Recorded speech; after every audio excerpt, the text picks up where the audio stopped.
I never walked into Rap-A-Lot thinking male. I just walked in thinking there are some concerns, there's work, there's things that need to happen. How can I do it? How can you do it? How can you do it?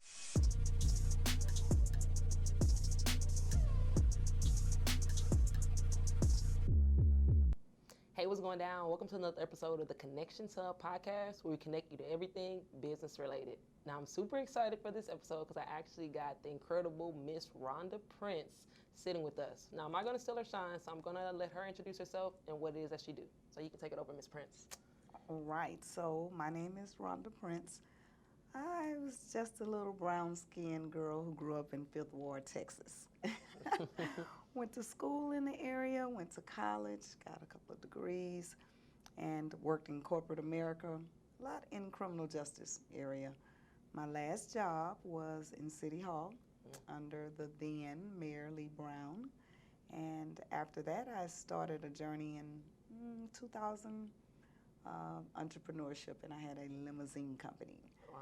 And I loved my experience with the limousine company because my theme was Prince Limousines was the name of the company, where we ride like royalty.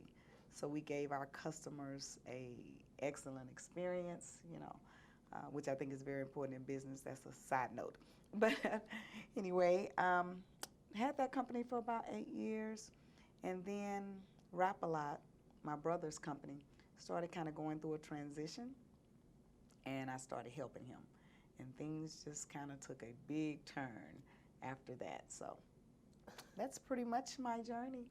No, thank you. And it's funny, we're going to kind of move through things. So you started out in corporate America, and then from corporate America, you got into entrepreneurship. So in corporate America, what is it exactly that you did? So in corporate America, I was, my first job out of college, I was worked for CPS. As a child protective service specialist. And I worked that job. After that, I became a parole officer, then a specialized parole officer, and then I decided I didn't want to do that anymore, and I became an agent investigator for the state. So I moved to California, and I lived in California for a year, where I helped my uncle just kind of kickstart his business out there called Products Unlimited. Great experience.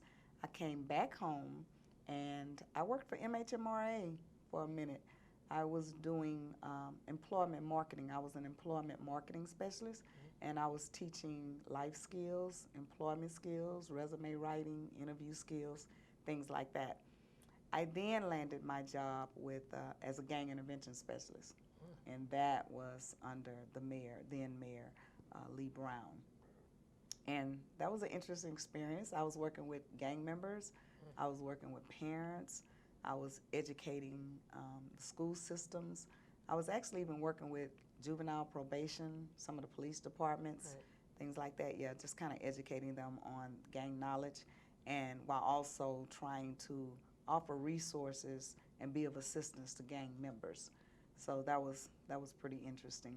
I can only imagine. So it seems like you've always been in the system, I said, so to speak, in a good way. Been in the system, helping the system, cultivating the system. Was there any reason why you started your path there? And how long were you, because that was a few different jobs. So how, like for length span, how long were you doing that? So I graduated from college in 90. Oh, this is pretty easy because I graduated from college in 90, right?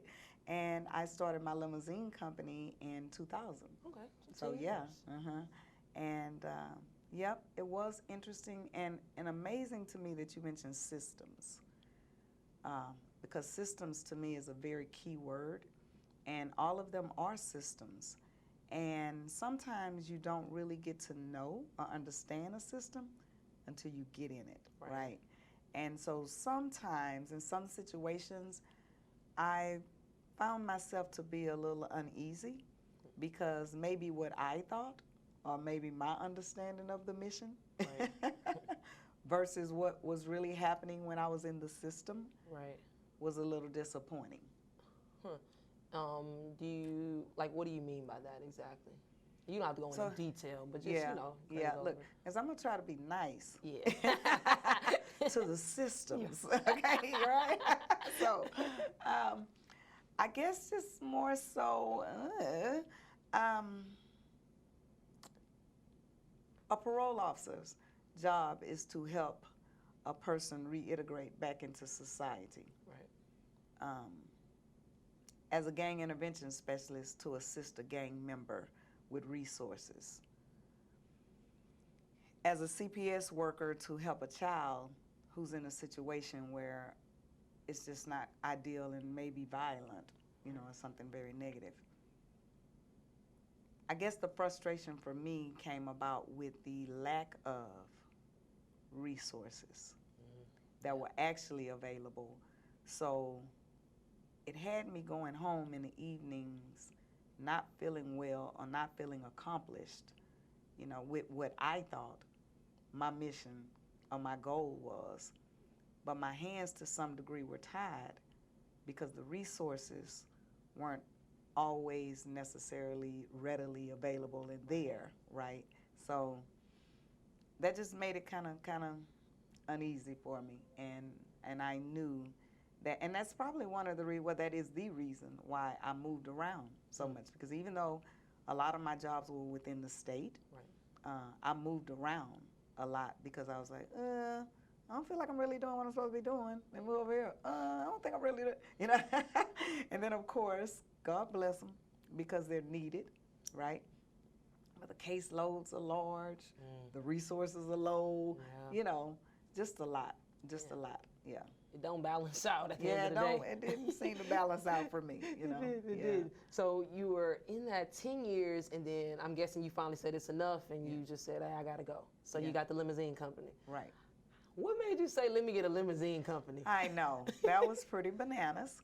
So I was working in City Hall, and actually what happened was my brother purchased like 4 or 5 limousines from this guy, right, for his artists, for them doing shows, and they were going on the road, like they were driving limousines to Las Vegas. Right, this was back in 2000, so limousines weren't lit, you had the different types, I remember. Right, but what was really crazy, the types of limousines that he had, nobody in Houston had them.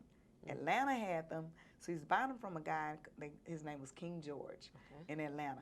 And King George came out one day, and he was like, Jay, so how you doing with the cars? How the cars doing? They're like, yeah, we using them, da-da-da.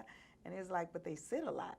They sit a lot. It's like, man, you should be making some money with these cars. Like, you got cars that the city of Houston doesn't have, Like, we had an Excalibur, we had a Mercedes-Benz stretched out, a Navigator, and these are all limousines. Limousines, all stretched out, like nobody had them, right?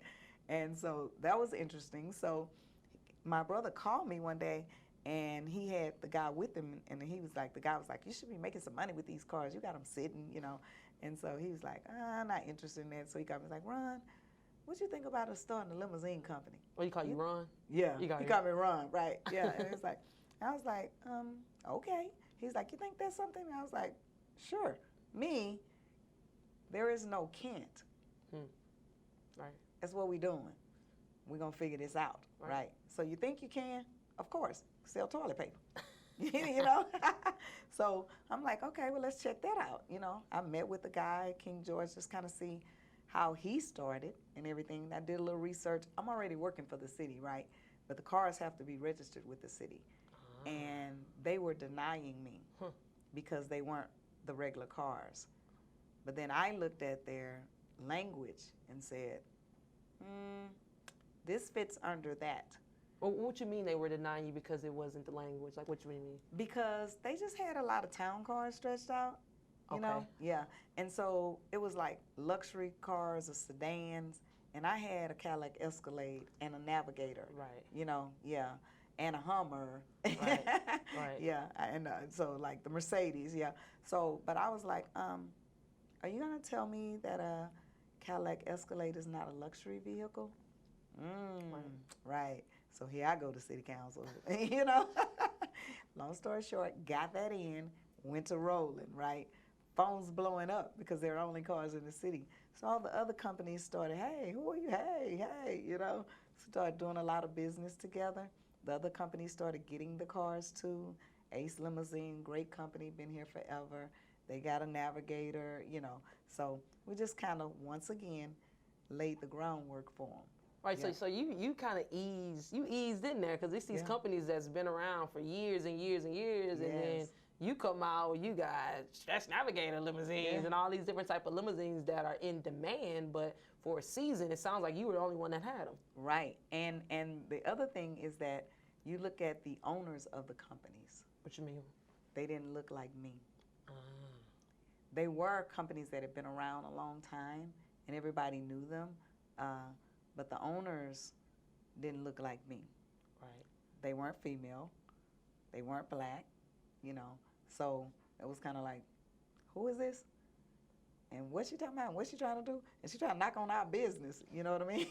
So do you feel like it was more of a, like they seen it as a threat, or initially coming out, it was like, oh, that's just somebody starting something and it probably won't last? They couldn't take that stance because what happened was their phones started ringing. They were known. Right. So their phones said, hey, so do you have a navigator? You know what exactly. I mean? Do you have an Escalade? Right. Yeah, because especially like prom time, Right. you know what I mean? They're like, hey, no, I saw this, and our cars were rolling all the time. Quinceañeras, oh my God, every Saturday, all Saturday, right? And so these cars are rolling on the freeways. Well, the companies that they knew, they would call them.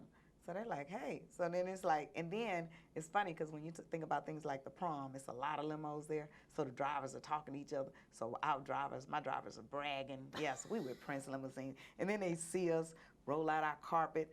So Oh, then, you had the carpet? girl, we had the little steps to roll out the carpet, you know, and everything. And so when one of my guys called me and said, somebody's out here with a piece of carpet, I was like, what? They don't know how we do it. They tried to implement what you were doing. Oh, Right, we man. roll and scroll, you know, Wow. like, yes. No, yes. and I think that goes back to what you said at the beginning with the experience. Yes. It matters. The experience in business Yes. matters. Yes. How did you come out with the rolling carpet in general? Is that just something you've seen, or? You know what? You have to always be thinking. And when you're doing business, you're not thinking just for yourself. You're really always thinking about the experience that you want the customer to have, right? So I'm thinking with Prince limousines, my theme is ride like royalty. What would make this feel like a royal ride to me?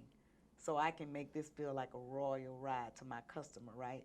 And I mean, and I'm not on a high budget, right? So I had this is funny because I had this little step stool that I had when I was a toddler, and I still had it. One of my girlfriends who was so creative with her hands, her name is Tina, and she put a padding on my little step stool and put some of those little things around it. It was red. And then I was like, okay, and Tina, can you make me?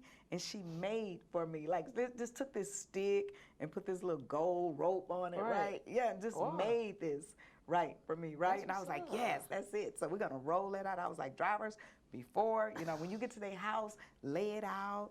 When they get ready to get out the cars, hold on, lay it out. You know, I was like, treat them like royalty. I want them to know once they ride with Prince limousines, one, there's no other ride like this, right? And two, call me back, right? Exactly. And three, tell other people, right? Exactly. Because the experience, it's easy to tell somebody else about a good experience you had rather than telling somebody about a bad experience you've had with a company. So like they do say, bad news does travel, but good news travels way longer as well too. So I like that. I like that. So, okay, let's move through this. So you were first, we working for the city. That's what we were doing. Then we're like, okay, listen, it's time for us to get out of there. So we went. We got our own limousine company. You did that for 8 years, right? Yes. So after those 8 years, what caused you to get out of that company and move to Rap-A-Lot? So actually, I wasn't out. Okay. Talk about multitasking. I wasn't out, but my office was located at what we call the compound, which is where Rap-A-Lot headquarters was, right? I was just on the other side of the building. And so what happened was Rap-A-Lot was going through a transition. And they were going through a transition where a contractual agreement was ending with Virgin Records. I don't know if you remember. I remember Virgin Okay, Records. yeah, so that contractual agreement was ending, and with the ending of that contract, things were changing. So some of the management that was there was no longer going to be there, and some of the head staff and everything was no longer going to be there. So my brother knew that I would be up at the office on my side of the building, right, doing my thing. Right. Yeah. And he would call me and be like, Ron, you up at the building? Can you go down there? Can you go on the other side and check on this? Okay. Ron, you at the building? Can you go over there and do this? So we're going like this, right? And then one day he calls me. He goes, Ron, you up at the building? Can you go take a check over to something? And I was like, where am I going to get a check? Right. It's like, Ron, well, let me tell you where the checks are. I was like, but I can't. So then it was, oh, well, can we meet at the bank and I'll put you on the, what? Putting you on payroll low key, Look, funny you said that. I was there probably about 6 or 7 months. I had never been paid out of the company. This was my brother, Right. and he needed help, Right. and I was available. And so I was just assisting him. I never thought of it as my job, right? I didn't even care about the money part. I cared about helping him with this transition. And then one day he said, I guess because he was tired of calling me saying, can you go on the other end? Can you go on the end? He's like, why don't you get an office on that end, And then months and months passed, and one day his then wife said, someone asked, Ron, are you getting paid? And I was like, well, no. And he's like, you're not paying yourself? He thought you were paying yourself the whole time? Because I was on the bank account. I was like, why would I do that? You know what I mean? No. Yeah. So then that's when, it just, look, but now when you take the money, you can't say no. You get the money, right? Yeah. No, so that's how that really went. But it really was just love. It was just, you see a situation, here's a transition, assistance needed. Our father always wanted us to work together. You and your brother, or just all of you guys together? Me and my brother. Okay. And anytime we called each other, we're going to answer, and we're going to respond. But we just did our own things, right? But our father always wanted us to work together. And our first job that we really took together was his funeral. And this was after that, right? And so this is all in your mind too, and I'm just assisting because that's my brother, and then he, as my big brother, it's like, well, Ron, why don't you go ahead and, so it's like, okay, because a lot of my limousine work was night runs. The biggest, busiest time was prom time. Quinceañeras running on Saturdays, you know what I mean? So it was pretty easy to mix the two, and my car's up here, so. So you had a schedule. Yes. It sounded like you had a legit schedule, like you eventually planned it where this is the busy time for this, these are nights, versus his job, it sounded like it was more in the day, in the office. You were actually at the office when he wasn't, which made it effective for the kind of the relationship. So when did you finally say, okay, I'm done completely with the limousine company, I'm focused fully on helping the record label grow? Let me say this too. I also got help for myself with the limousine company. So somebody else was answering my phone. Because the phones can be ringing all day, right? So somebody else is taking the calls, right, to book the runs. One of my drivers was the manager over the runs and assigning drivers. So sometimes when you have your own business, and a lot of people are entrepreneurs now,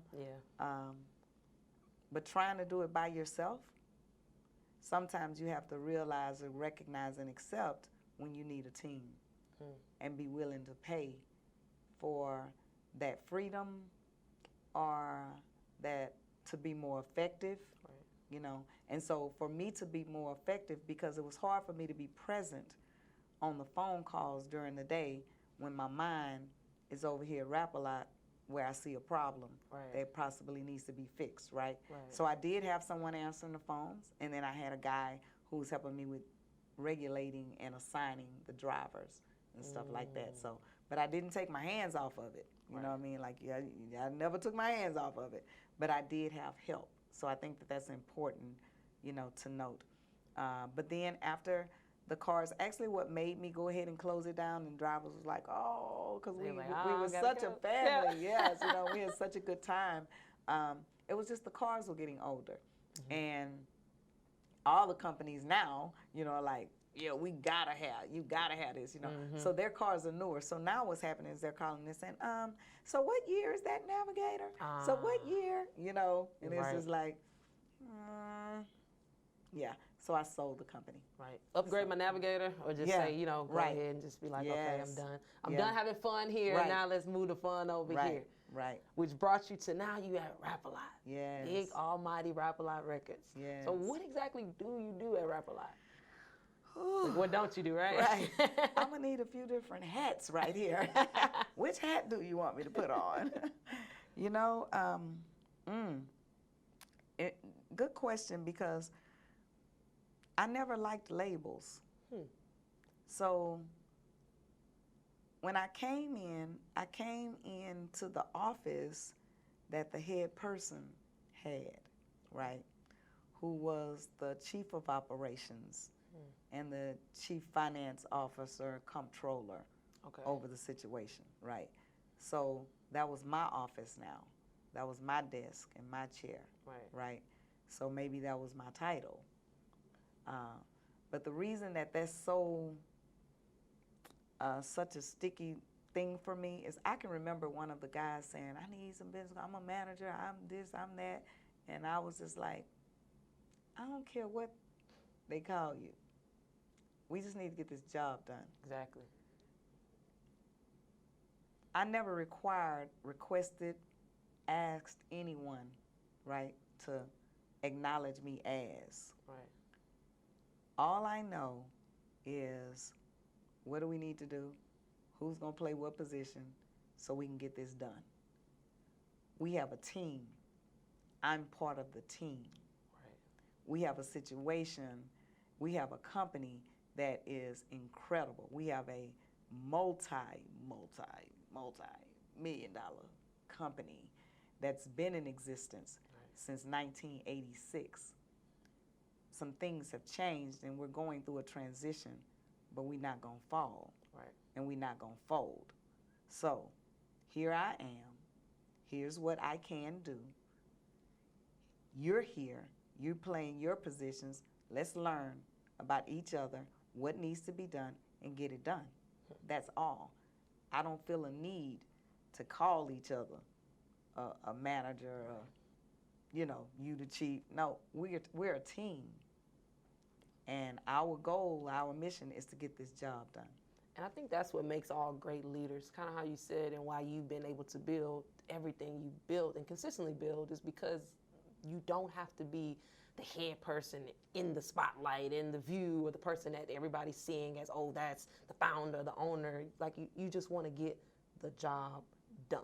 And a lot of times that's all it takes, is getting a job done. I think that stops a lot of entrepreneurs. You mentioned everybody's an entrepreneur, which a lot of people are, but that stops entrepreneurs from getting the job done because they want to be big boss or the big person in charge, which led to them. So, but you know, you still didn't tell us exactly what do you do at Rap-A-Lot.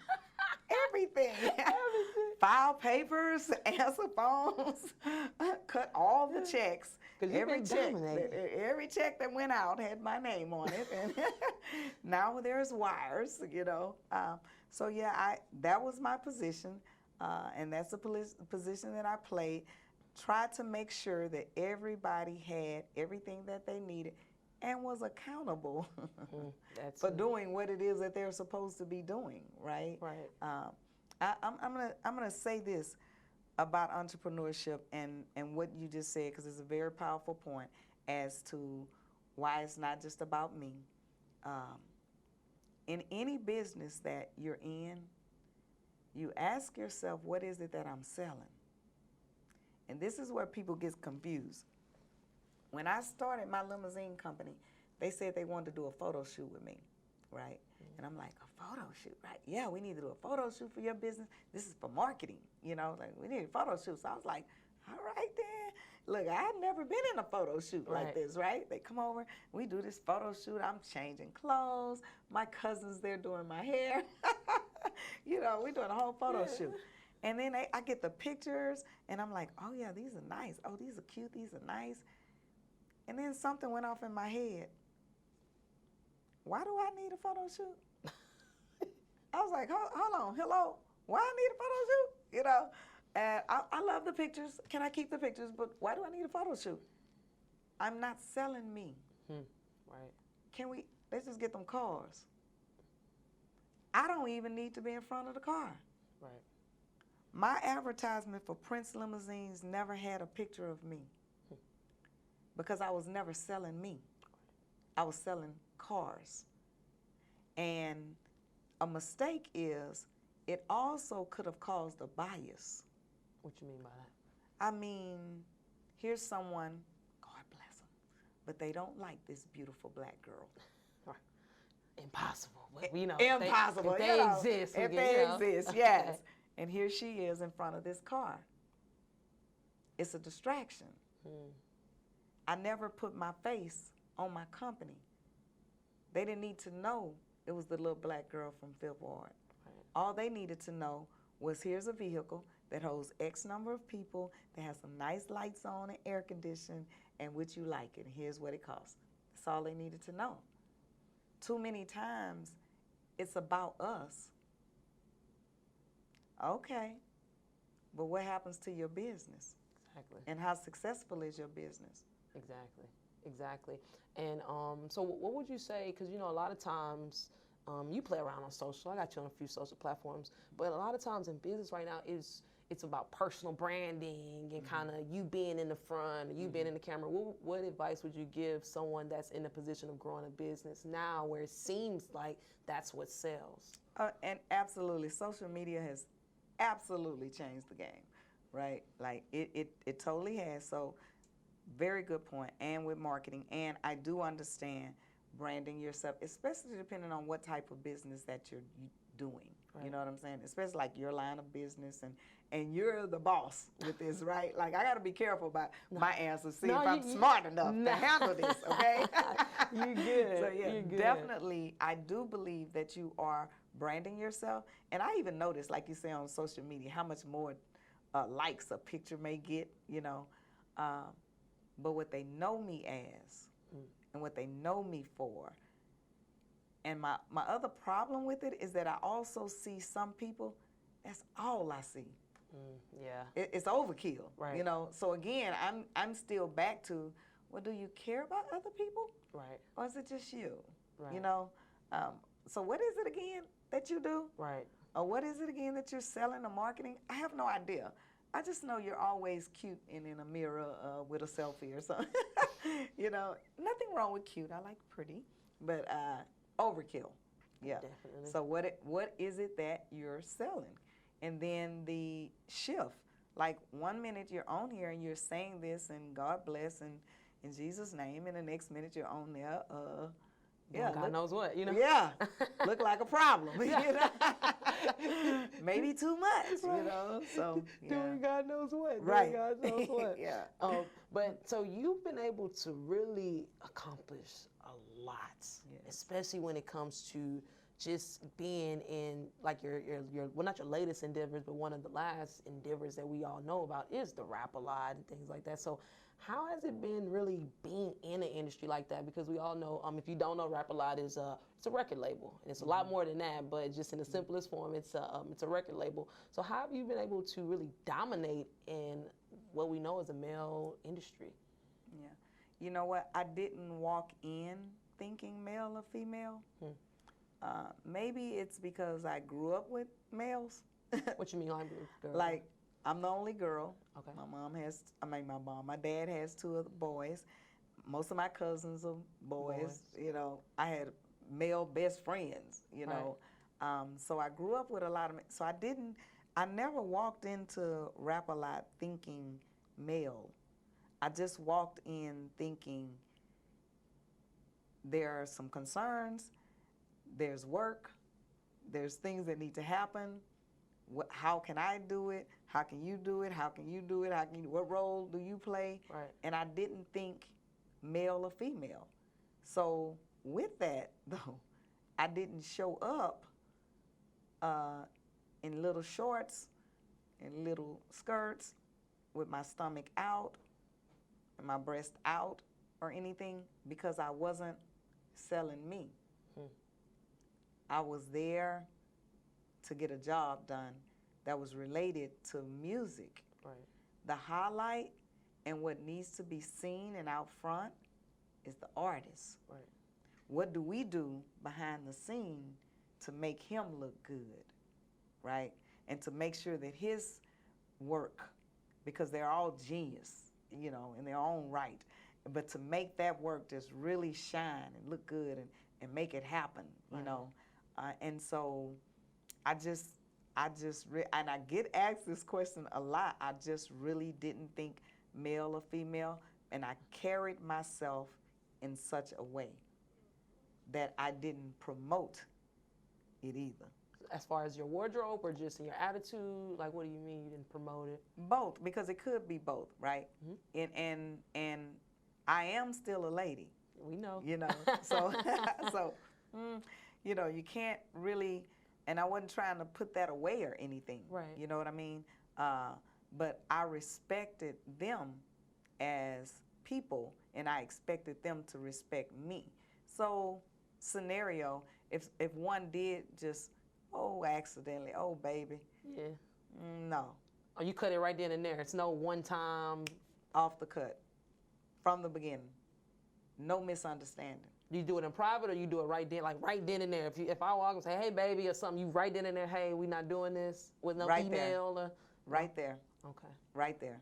Because whoever else is here needs to know this too. Right. And I'm not calling you that. You know what I'm saying? Right. And it's not that I had to be Miss Prince, right. you know, or anything like that. But I wasn't going to be baby or any other little name, you know, right. pet name or anything like that. But yeah, so there was, and I really didn't have that problem a lot. I really think that there's a nonverbal way of communicating, and it's the way that you carry yourself, right. and not, definitely not to say that there's not violations right. that occur, and not to say that I've never been violated as a female. I've never been violated as a female with Rap-A-Lot right. in that company or at all, you know. I've had people try to step over the line with other situations, you know, but no, never there, you know. But like I said, I made sure that I didn't send the wrong message. I was intentional about what we're here for, what we're doing, and that. You know, now, I know they got upset, you know, sometimes. They would get upset and they were like, and one of the guys always said to me, see, you Jay little sister, you better be glad you Jay's sister. I said, nigga, you better be glad I'm Jay's sister. You know, so, yeah, but I think, and I hate to think it, it's a real thin line right there, and, you know, you have to be careful walking it, you know, because I believe in people being who they are, right. you know. I just think that we need to back up and have private conversations with ourselves and make sure that we're not sending the wrong message. And if someone is confused, check it at the door. Exactly. Yeah. Exactly. I had a friend that was going through this. She was an insurance agent, and she said some guy invited her out for dinner. He said there's going to be other people there, and it wasn't. She gets there. But that's why I asked you, when are you handling it? Because she was like, well, she wanted to handle it via text or email later and things like that, except handling it right then and there. So everybody in the room can see what's going on, because it stops anybody else from trying the same things. I think a lot of times, you know, unspokenly, we might whisper, say, you know, oh, Sally, oh, yeah, she good. She'll let you know. Things like that. But when you do it right then in your face, like, hey, everybody know, oh, she's not, don't try her. Don't try her. You almost said, I guess, did you ever feel like you would be that woman that, you know, sometimes people might see that woman that's, oh, no, don't mess with her. She got attitude, or she too feisty, or she too this, she too that. Have you ever been that woman? Oh, man. Do I have to tell the truth? Yes. Look, let us know. Yeah, so this is funny because it was the word on the street was, and I don't, look, to my defense, I don't think that I was just too, The thing is I'm about accountability, and I'm very thorough in everything, in my communication, in my work, in my everything. So I have questions. Right. It's who I am. You know, personal, business, everything. I have questions. If you ask me to do something, I have questions. I ask you a question. You know, like I question things because I want clarity, and I don't want any confusion. I think a lot of mistakes happen just because it wasn't real clarity there, right? So I try to eliminate that, and I ask questions. So because I am the one on all of the bank accounts, because, you know, Rap-A-Lot is one of our companies. We have the boxing company, we have the real estate company, we have the publishing company, you know, so we have several companies. And I am the person who was writing the checks for all of the companies. But I had questions every time. So if you had a check request, be ready to answer the questions. So that was a little intimidating for some people, you know, because people don't like answering questions. But if you want my money, you know, and besides that, when I give a report to Mr. Prince, I'm thorough when I give a report to him. Even if it's your brother? Because he's not my brother right now. He's my business partner. Nice. So I always called him Mr. Prince. How do you separate the two? Because you got, like, you seem like your brother, y'all really good friends, probably best of friends, then you got business partners. So how do you? A strong line and true boundaries. Because when I'm at work, I'm working. So what was really interesting is a lot of the people were his childhood friends, you know, and things like that. People had been on, so they all call him Jay, you know, Lil J, Jay, you know. And I was the only person up there saying Mr. Prince. Mr. Prince, Mr. Prince. You know about Mr. Prince? Yeah, yeah. Mr. Prince on the line, you know, because, and maybe because I came from corporate. It's respect and it's boundaries. And I believe in boundaries. And again, it alleviates some mistakes. See, because if I play with you and make it seem like this, then you may be confused. See, I'm showing you that I'm here to do business with him at this time. What happens with our private conversations or after work hours, that's us. You know what I mean? I mean, that may be a laughing, a crying, or whatever. But when we're in this mode, you know, I have Mr. Prince on the line, you know, Mr. Prince that's all I called him. I never called him James, Jay, my brother, any of that, because it did not matter. Wow, and a lot of times it doesn't. So really quick, just to end this, what advice would you give, let's say a woman right now, she's looking to get into any male-dominant industry, what advice would you give her right now? Yeah, and so criminal justice was male-dominated. Yeah. All your industries were. All my industries were. All your industries were. All my industries were. So you stay true to who you are. Stay true to who you are. That female energy is needed. You know, we were created to make things better and make things great, you know. So you're knowing that you're needed, knowing who you are, coming with your talents, your skills, your everything. Nobody else can bring what you can bring to the situation. It doesn't matter if it's men, if it's another culture, if it's whatever it is, you know what I mean? Nobody can bring what you bring. So bring your energy, be true to who you are, but be an asset too. Now, if you're not an asset, can you please just stay home? Just don't go in that situation. But there is absolutely a situation that you belong in, you know? And bring that, because I can't be you and you can't be me, but we both have such great power and something in us that the world needs. Exactly. You know? Exactly. Yeah. So respect others and demand respect, you know?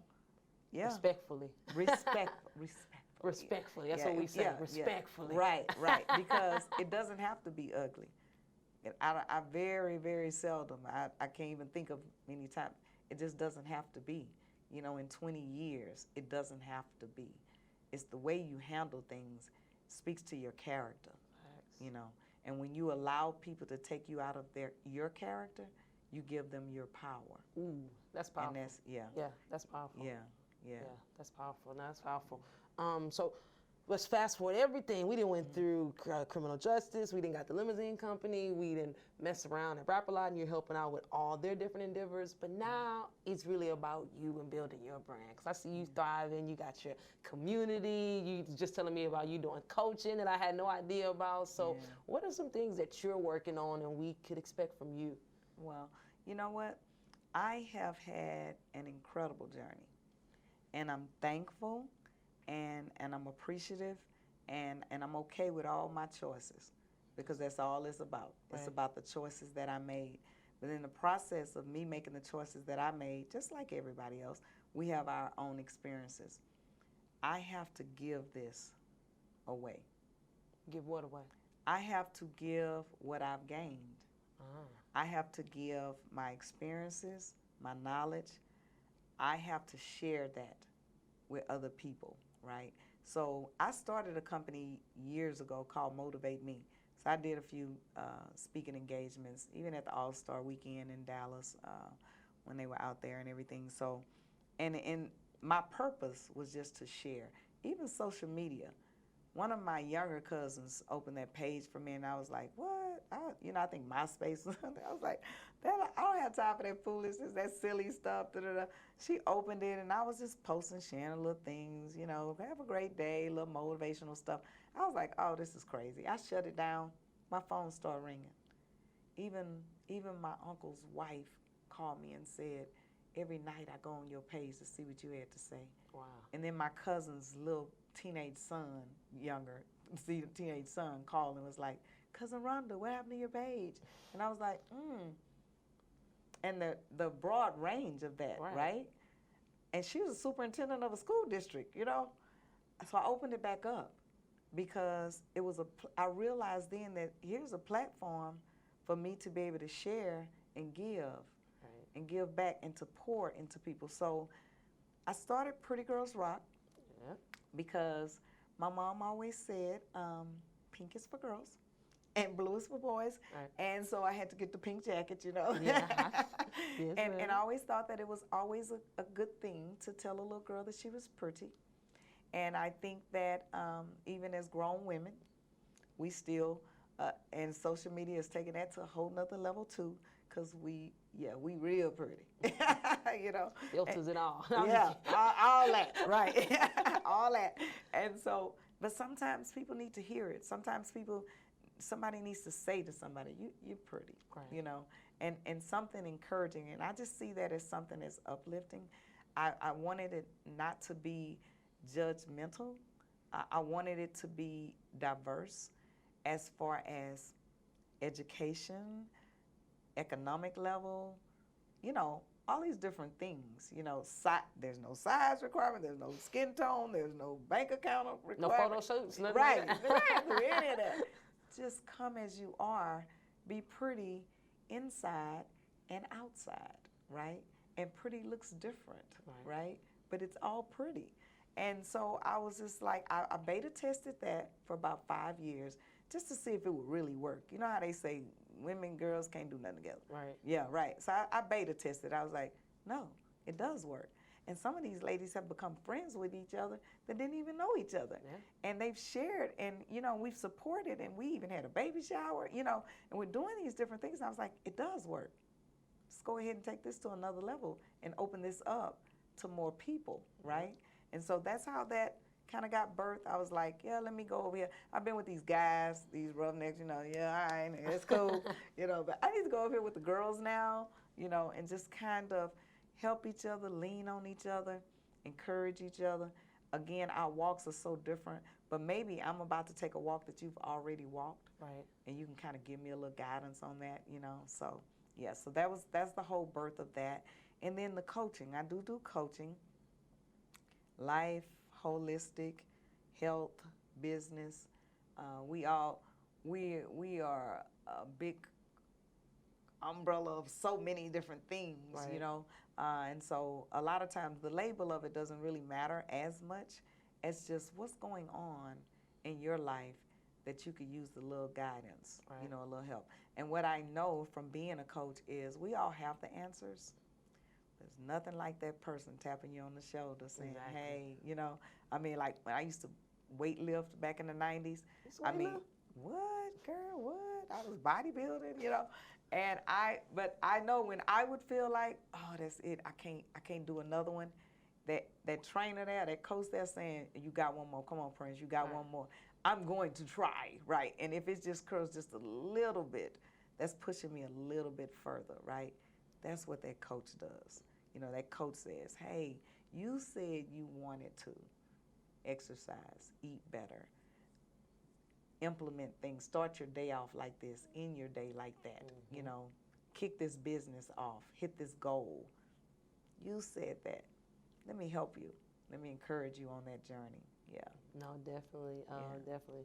Well, no, Miss Ronda, this has been fun. Yes. It's been exciting, deep diving more and more into your story. It's amazing watching you build. I be seeing you on social now, posting on Instagram specifically. I'm like, okay, well, I don't know. Look, now I don't know if that's you. It might be your little cousin or something. No, and they were begging me, and I was going, I don't have time for all that stuff. I figured out, here's my secret. I figured out how you connect the two. So I can post one time, and it goes over to the other one too. That's my secret. I've been seeing Miss Ronda on Instagram a lot more now. Yes, somebody told me, okay, that's it. You gotta do it. I was like, simplify it. Yes. No. Well, definitely. So let us know, where can we find out more about you, or if they want to just get in contact with you in general, where can we find out more info? I don't want to talk to nobody. No. Yeah, I mean, I am on Facebook, more active than Instagram, but they are connected. But anybody is absolutely, I don't want to throw my number out there. No, for I sure. feel like everybody got it anyway, had too many people. But yeah, you absolutely can private message me on the social media. I'm very good about, you know, following up and making contact with people. I do also have an email address, of course, but it's a little bombarded. So I'd rather not do that either. I think that if you just hit me, you know, in private message and you have a concern or you have something that you're interested in, you have a question or anything, I will answer you. And the best private message is on Facebook for me, just because I'm over there the most, right? Yeah. But I'm definitely open to talking to people all the time. Definitely. Well, no, thank you so much, Ms. Ronda. Again, this has been amazing. Thank you guys for tuning in. That's going to be it from us, and we'll catch you on the next episode.